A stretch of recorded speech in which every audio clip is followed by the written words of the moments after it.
She was found crying in the woods, clutching a wedding dress and a gun. What if the greatest storm of your life wasn't meant to destroy you, but to deliver you? What if the wilderness you feared was not an ending, but the one place you could finally begin? For Amara, the wind that screamed through the pines of the Montana Territory was a predator, a hungry beast of ice and teeth, and she was its cornered prey. The snow wasn't a blanket, it was a shroud, and it was settling fast over her and the precious, fragile life she held against her chest. The bundle in her arms was her son, Leo, wrapped in the only thing of value she had left to give him, a wedding dress of silk and lace, now a pathetic shield against the freezing air. The dress was a lie, a symbol of a gilded cage she had just escaped, a life promised to a man whose heart was as cold as the blizzard now trying to claim her. In her pocket, her numb fingers brushed against the hard, unforgiving steel of a pistol. It was the only truth she carried, a truth of desperation, a promise of defiance. She had run from a life of polite, silent violence, only to find herself in a battle with a far more honest and brutal force. Nature, at least, did not pretend to love you while it suffocated you. She stumbled, her worn boots sinking deep, the world a swirling vortex of white. Her tears froze on her cheeks, tiny daggers of regret and fear. She had been so sure, so determined, but the will to live was a fire, and the storm was a relentless flood, drowning the last of her embers. She sank to her knees, a small, dark shape in an endless canvas of white, pulling the silk-wrapped bundle of her son tighter.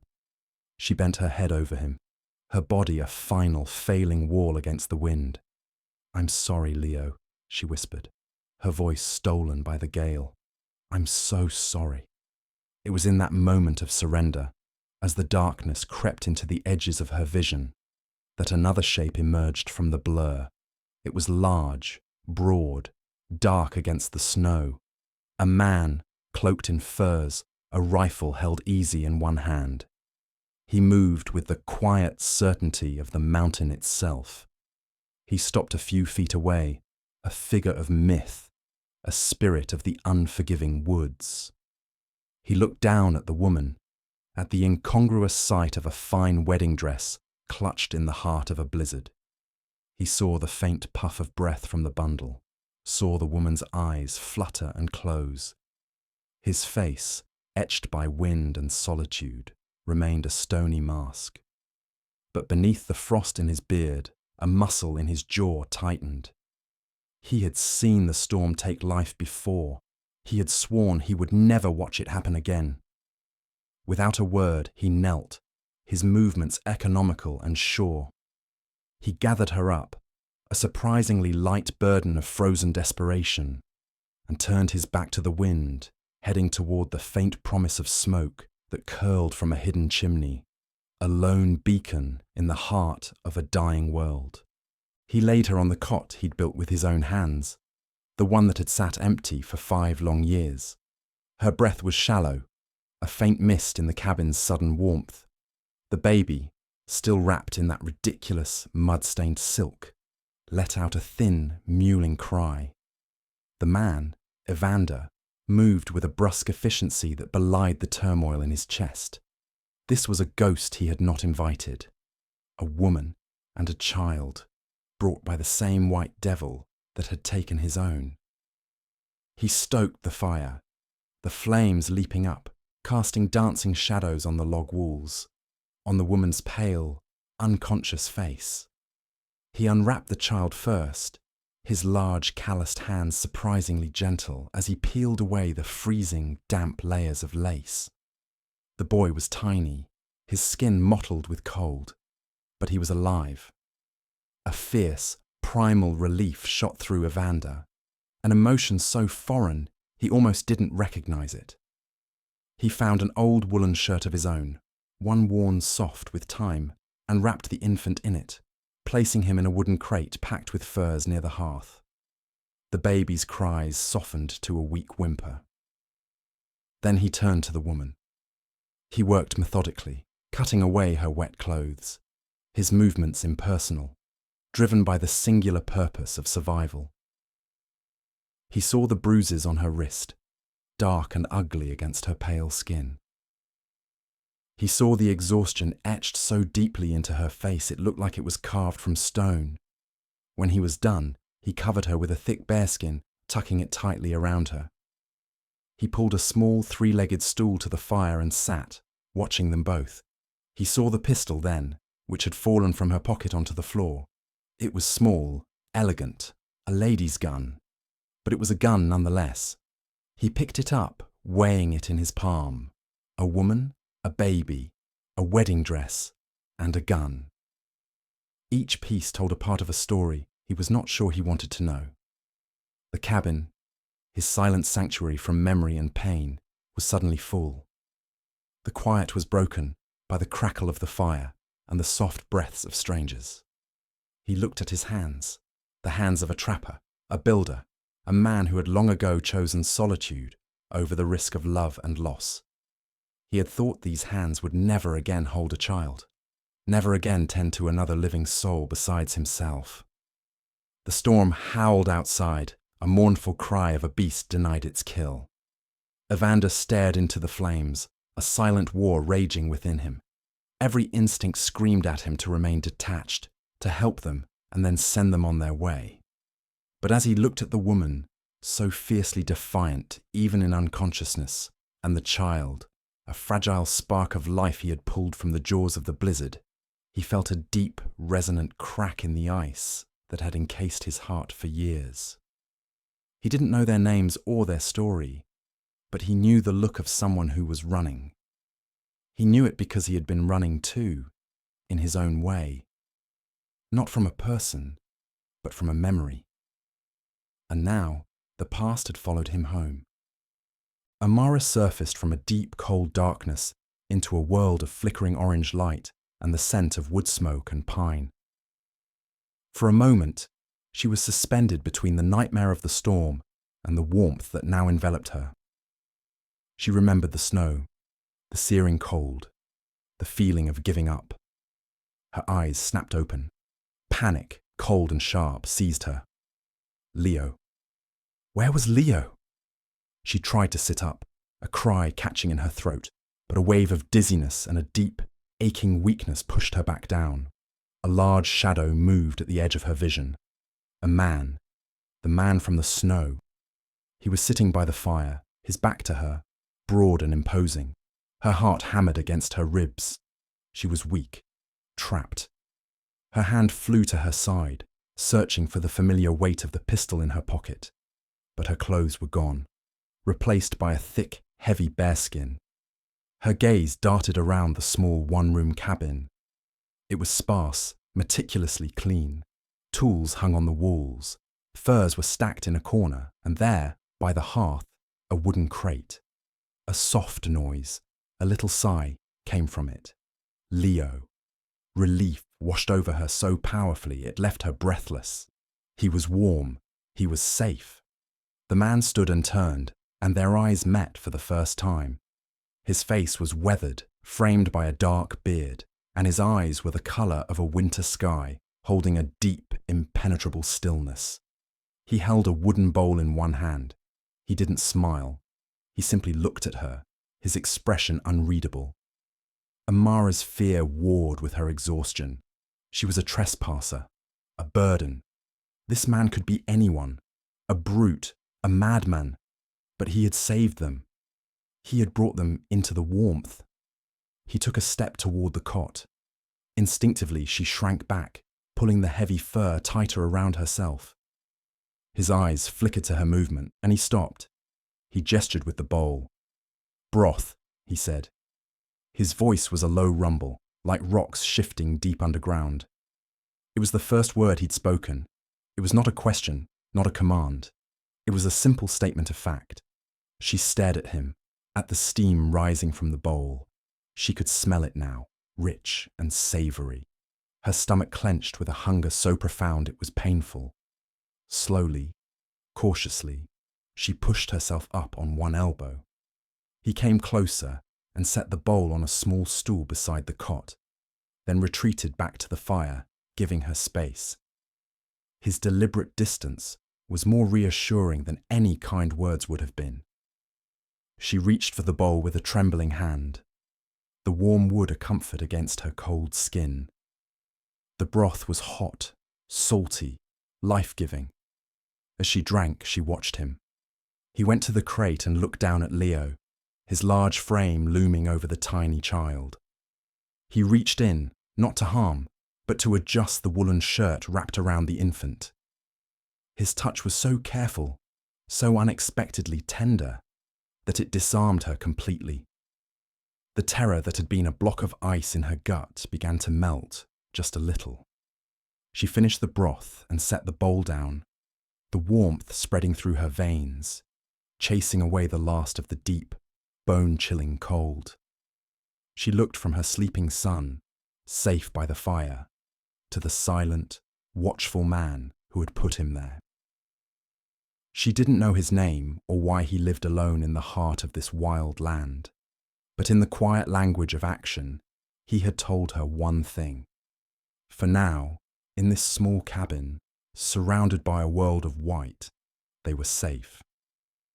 The blizzard did not relent. For days that bled into a week, then 2, the world outside the cabin was nothing but a furious, howling whiteness. The snow piled up against the single window, plunging the small space into a perpetual twilight, lit only by the tireless flames in the stone hearth. The storm that had nearly been their end became their sanctuary, a wall of nature's making that sealed them off from the world and the man she fled. A strange, silent rhythm established itself within those 4 walls. Evander would rise before dawn, his movements quiet and deliberate, stoking the fire back to life. Amara, her strength slowly returning, would tend to Leo, her world shrinking to the small, warm circle of his needs. Words were scarce, like gold nuggets panned from a wide, rushing river of silence. Their conversations were spoken in the language of shared tasks. He would leave a stack of firewood by the door, and she would find his torn shirt mended and folded on the stool where he'd left it. She would cook a simple meal of salted meat and dried beans, and he would eat without comment, but his eyes would hold a flicker of something she was beginning to recognize as gratitude. The cabin was his space, every object within it placed with the purpose of a solitary life, yet he made room for them without seeming to. He built a proper cradle for Leo from spare planks of pine, sanding the wood smooth with a piece of broken glass until it felt like satin beneath her fingers. He never asked about the wedding dress, which she had washed and hung to dry in a corner, a ghostly white presence in the dim light. He never asked about the pistol, which he had placed on the high mantel, out of reach but not out of sight. He understood, it seemed, that some stories did not need to be told to be known. One afternoon, as she rocked Leo in his new cradle, she watched Evander work, his back to her. He was repairing a snowshoe, his large hands moving with an intricate and surprising grace as he wove new leather bindings. There was a deep, settled quietness about him, the kind that comes from a long acquaintance with loneliness. She saw the hardness in his posture, the unyielding line of his shoulders, but she also saw the gentleness in his hands. He was a paradox, a man of stone and mercy.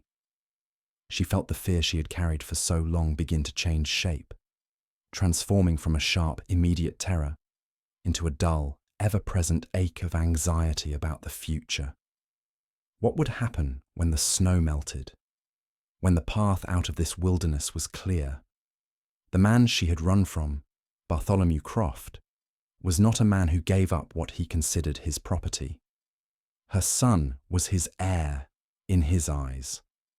He would search for them. The thought sent a chill through her that had nothing to do with the storm outside.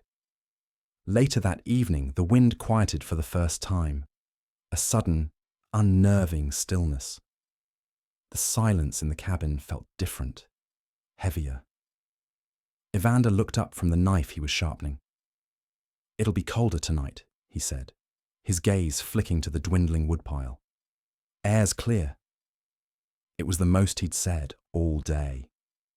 She simply nodded, clutching the worn fabric of her own dress, the one she'd worn beneath the silk. In the shared glance across the small room, an unspoken understanding passed between them. The world was still there. The quiet was only a reprieve. But for now, the fire burned bright, a small sun holding back the vast frozen darkness. The quiet rhythm of their seclusion was shattered not by a sound, but by a heat. Amara woke in the deep of the night to a fretful cry from the cradle. She was instantly alert, the way all new mothers are, her senses honed to the slightest change in her child. She hurried to Leo's side, her bare feet cold on the wooden floor. When she touched his forehead, a jolt of pure terror went through her. He was burning with fever. His small body was rigid, his cries weak and pained. Panic, a familiar and unwelcome guest, clawed at her throat. Out here, miles from any doctor, any town, a fever could be a death sentence. Her frantic movements woke Evander. He was out of his cot in an instant, his silhouette dark against the dying embers of the fire. "What is it?" he asked, his voice rough with sleep. "He's sick," she choked out, her voice trembling as she lifted Leo into her arms. "He's so hot." She felt the sting of helpless tears. She had run to save him, only to lead him to a different kind of danger. Evander didn't panic. He moved to the hearth, stoked the flames, and lit a lantern. The steady golden light pushed back the terrifying shadows. He came and stood beside her, looking down at the child. His face was grim, but his eyes were clear and focused. He gently placed the back of his hand against Leo's cheek.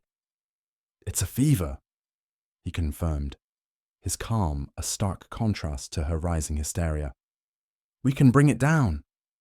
He went to a small chest in the corner, one she had never seen him open, and took out a collection of dried herbs and roots. "There's willow bark in here," he explained, his voice low and steady, a calming anchor in her storm of fear. It's what the old ones use for fevers." He didn't finish the sentence, but she heard the ghost of the word he left unspoken. Wife. In that small, unintentional admission, she saw a crack in his formidable armor, a glimpse of the loss that had shaped him. He prepared a tea from the bark, his movements sure and practiced. He showed her how to use a cool, damp cloth on Leo's forehead and limbs. All through the long, dark hours, they worked together, a silent, desperate team. She held Leo, whispering reassurances, while Evander tended the fire and administered the bitter tea with a small spoon. He spoke to her quietly, not with platitudes, but with practical instructions, his steady presence a bulwark against her fear. As dawn approached, painting the snow-choked window with a pale grey light, Leo's fever finally broke. His skin grew cooler, the rigidity left his small body, and he fell into a deep, peaceful sleep in her arms. Amara sagged with relief, tears of gratitude now streaming down her face. She looked up at Evander, who was watching them, his face haggard in the morning light. "Thank you," she whispered, the words feeling achingly inadequate. He simply gave a short, sharp nod and turned away to put more wood on the fire. But later, after she had put a sleeping Leo back in his cradle, he spoke.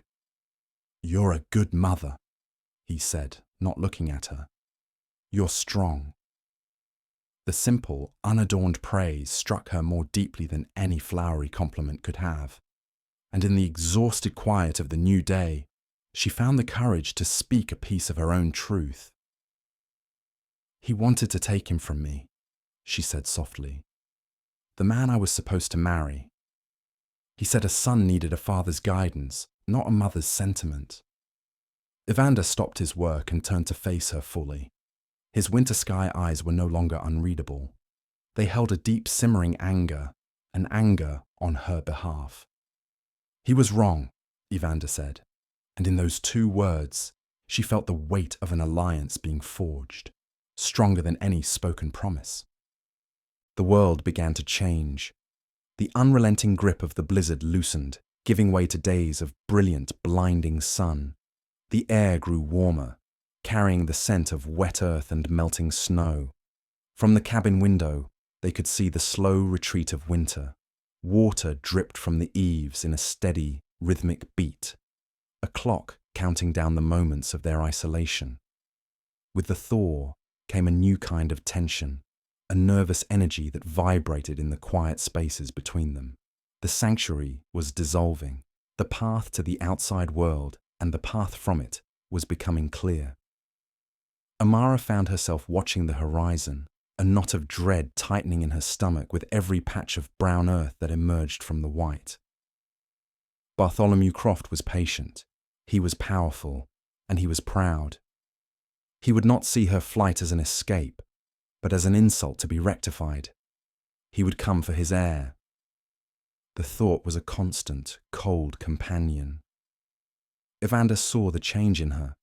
He saw the way her gaze darted to the door every time the wind sighed through the pines, the way she held Leo just a little bit tighter.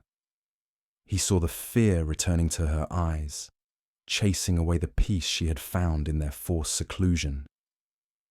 He grew even quieter, his presence more watchful, as if he were scanning the wilderness not just for game, but for a threat he knew was coming. One afternoon, he took the pistol down from the mantel. Amara's heart jumped. He checked the mechanism, his movements efficient. Then he looked at her. "You know how to use this?" he asked. "I fired it," she said, her voice small. "Once, to scare a wolf on the trail." "Scaring's not enough," he said grimly. "Come on." He led her outside, into the brilliant, wet world. The air was clean and cold. He set up a small tin can on a distant stump. "It pulls to the left," he said, handing her the pistol. "You have to aim a little to the right. Don't jerk the trigger. Squeeze it. Slow and steady." The gun felt heavy and cold in her hand, a stark reminder of the violence she had run from, and the violence she might yet have to face. But as Evander stood behind her, his voice a low murmur by her ear, guiding her stance, showing her how to breathe, the fear was tempered by something else. He wasn't taking charge. He wasn't taking the weapon for himself and telling her to hide. He was empowering her. He was giving her the tool to fight her own battles, but letting her know she would not be fighting them alone. She lifted the gun, her hand surprisingly steady.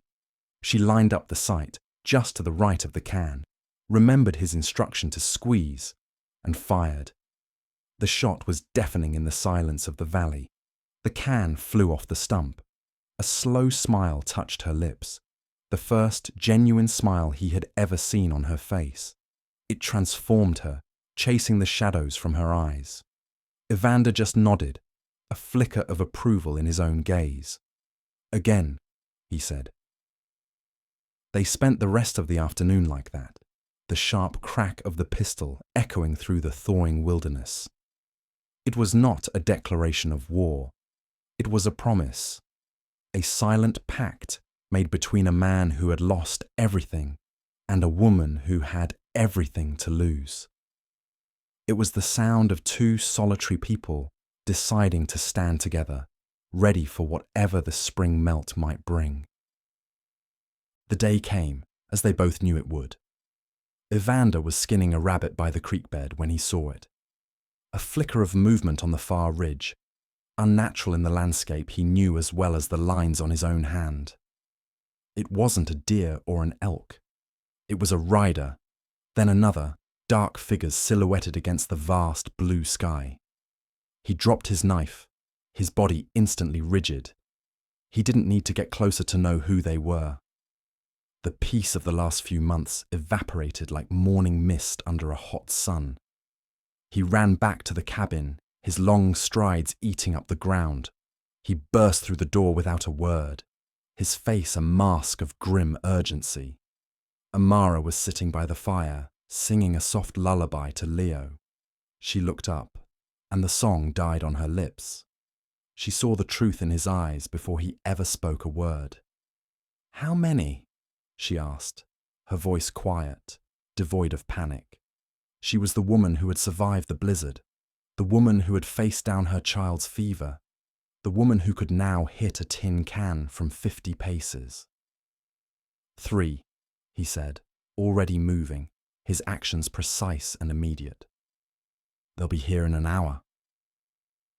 The cabin, which had become a home, a place of healing and quiet joy, transformed back into what it had first been, a fortress. The shift was seamless, a silent drill they had been rehearsing in their minds for weeks. She secured Leo in his cradle in the far corner, away from the door and the single window. She checked the pistol, her movements sure and practiced. He barred the door, checked his own rifle, and placed a heavy axe within easy reach. The air grew thick with a tense, waiting silence, punctuated only by the crackle of the fire and the soft gurgling of the baby. They stood on opposite sides of the room, 2 guardians at their posts. He looked at her, his gaze intense. "You don't have to fight, Amara. You can hide. I'll handle this." It was the first time he had used her name. It sounded strange and intimate in the charged atmosphere. "You think I would hide while you defended my son?" she countered, her chin lifting in defiance. "This is my fight, Evander. You were never meant to be in it." "I am now," he said, and the simple finality of it settled the matter. There was nothing more to say. They waited. The minutes stretched into an eternity. The sounds of the forest outside seemed to amplify, the chatter of a squirrel, the call of a distant bird, all of it sounding like a prelude to the coming storm. Then they heard it, the crunch of hooves on damp earth, the low murmur of men's voices, the jingle of a bridle. They were here. Evander moved to the window, peering through a tiny gap in the wooden shutter. He saw a portly, well-dressed man dismount from a fine-looking horse. The man's face was flush with arrogance, his lips pursed in a sneer as he surveyed the rustic cabin. Bartholomew Croft. Behind him, 2 other men, rougher-looking, with pistols strapped to their hips, remained in their saddles, their eyes scanning the trees. Evander's hand tightened on his rifle. He had faced down bears and wolves, had survived winters that would kill lesser men. But the cold, casual cruelty he saw in that man's posture stirred a rage in him he hadn't felt in years. He stepped back from the window and looked at Amara. Her face was pale, but her eyes were like blue fire. "They're here," he said, his voice a low growl. The fight for their found family, for this small pocket of peace they had carved out of the wilderness, was about to begin. "Amara, I know you are in there." The voice that boomed from outside was exactly as she remembered it. Rich, confident, and dripping with a possessive authority that made her skin crawl. Bartholomew Croft did not sound like a man searching for a lost love. He sounded like a man collecting a debt. "Come out this instant. Do not make this more unpleasant than it needs to be." Evander stood beside the door, his rifle held steady, his body a silent wall of defiance. He glanced at Amara. She stood near the hearth, pistol in hand, her eyes fixed on the barred door as if she could see through the wood. "This is between my betrothed and me, whoever you are." Croft called out again, his tone laced with irritation. "I am a reasonable man. I have a legal and moral claim to that woman and the child she carries. He is my heir.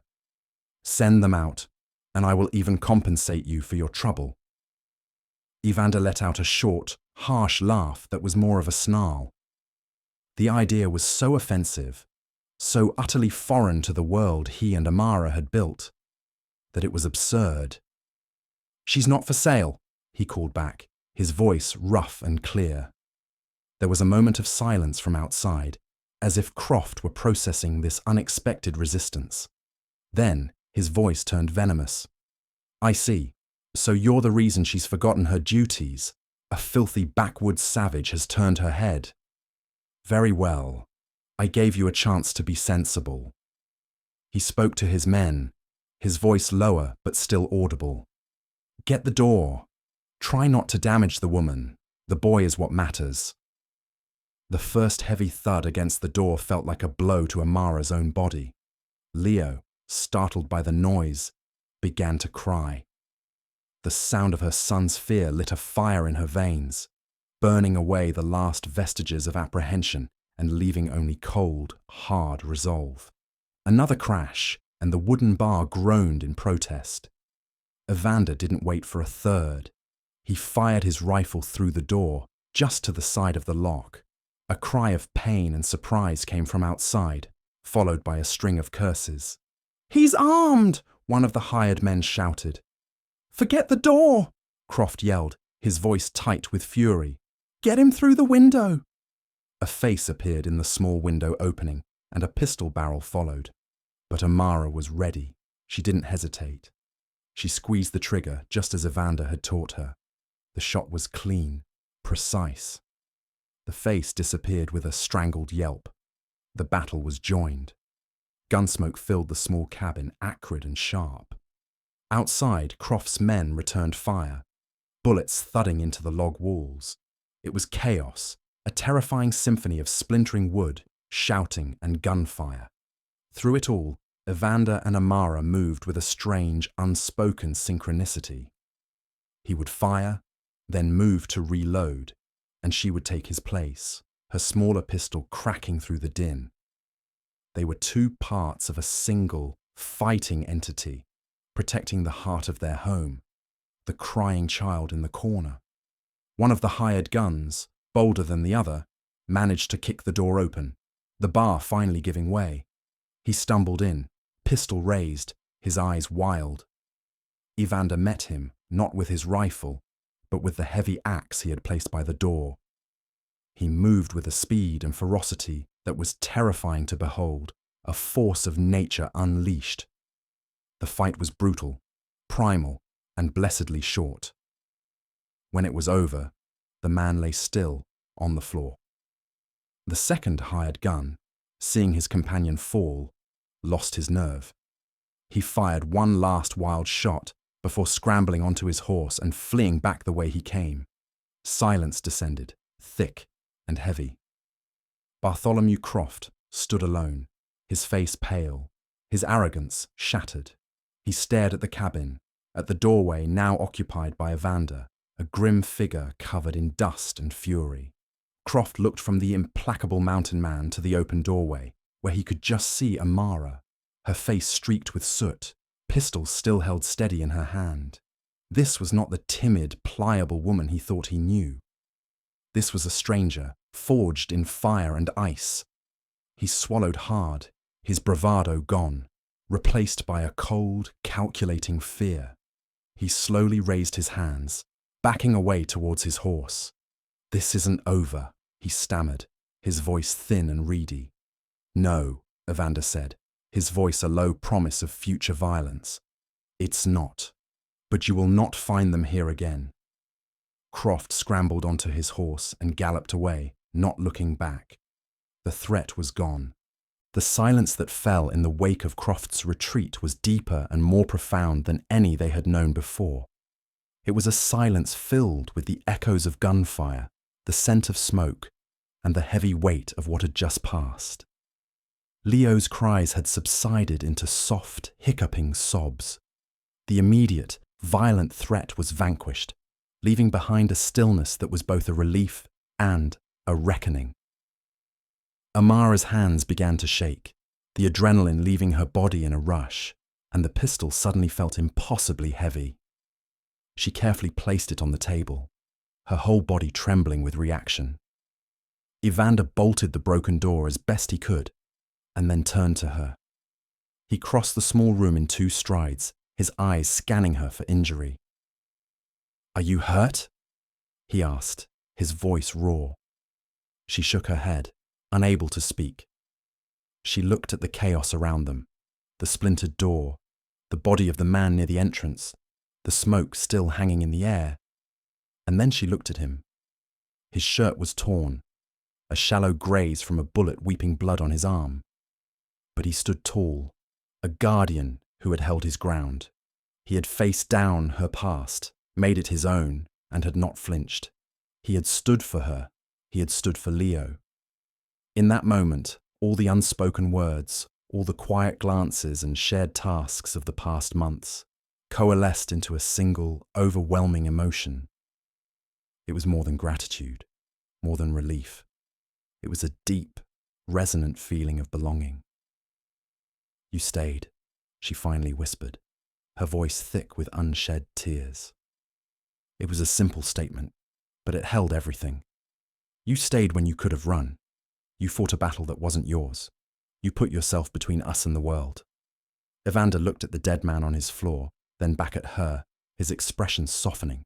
The hardness in his eyes, the look of a man forever bracing for the next loss, was gone. In its place was a weary tenderness. "This is my home," he said. And then he looked past her, to the cradle where Leo was now quietly watching them, his wide eyes curious. "You are my home." The words hung in the air, simple, profound, and undeniable. He reached out, not to touch her, but to gently brush a smudge of soot from her cheek. His calloused fingers were surprisingly gentle against her skin. It was a touch more intimate than any kiss. She leaned into his hand, closing her eyes, a single tear tracing a clean path through the grime on her face. "What do we do now?" she asked, her voice barely audible. "Now," he said, his hand dropping to take hers, his fingers lacing through her own, a firm, solid anchor. "We build." It wasn't a question or a suggestion. It was a foundation stone being laid. The immediate threat was gone, and in the quiet devastation of its aftermath, their bond was no longer tentative or needs-based. It was solidified, forged in shared crisis, and proven in fire. They were no longer two strangers taking shelter from a storm. They were a family, standing in the ruins of their first battle, ready to build their future. 3 springs had come and gone since the day the gunfire echoed in the valley.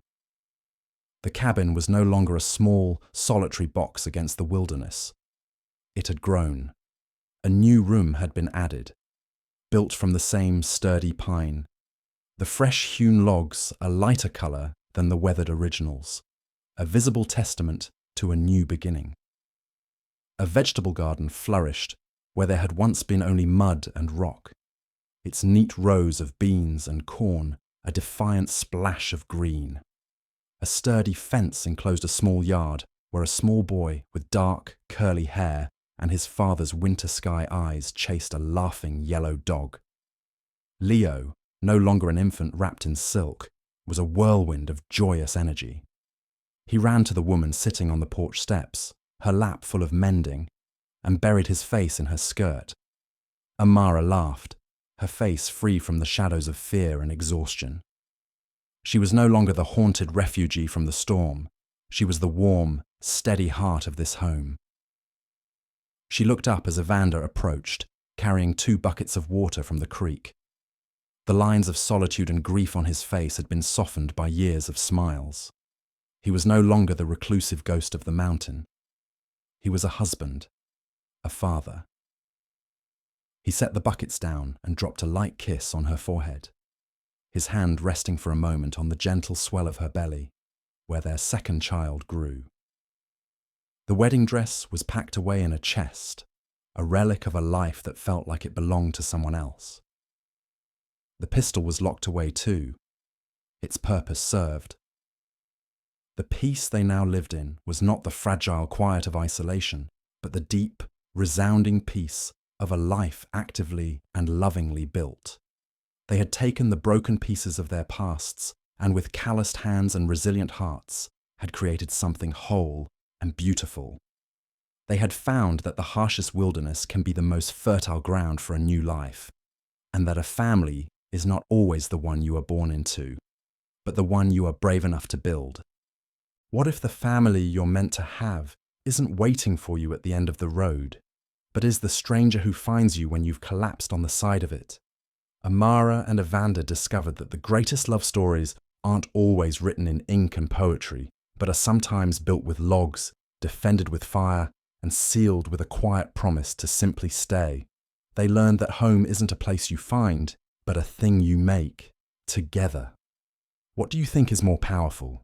The family we are given, or the family we choose? Let me know your thoughts down in the comments below. And if their story of survival and love touched your heart, please don't forget to give this video a like and subscribe for more tales of redemption and hope. Thank you for watching.